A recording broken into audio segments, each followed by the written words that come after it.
concepto cultura de la violación que algunos sectores femeninos denuncian y citan de evidencia. A ver, no.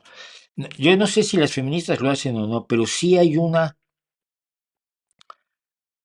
no sé si sea una cultura, pero sí hay una visión de que la violación está bien, o que no es para tanto, o que es una forma válida de abordar a una mujer.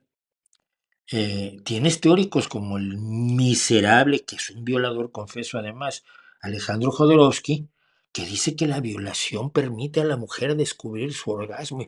Unas cosas absolutamente alucinantes que pasan por alto el hecho que es una agresión terrible. Entonces, sí hay esa idea de que no es para tanto, y ese no es para tanto hace que te facilita que algunos emprendan acciones absolutamente despreciables, miserables y que deben ser castigadas.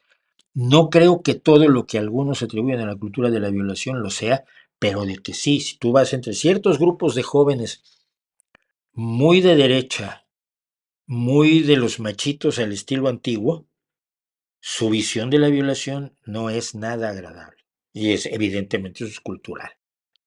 Así que sí, no creo que porque sea porque lo digan las feministas ya esté mal, ¿eh? Ten cuidado.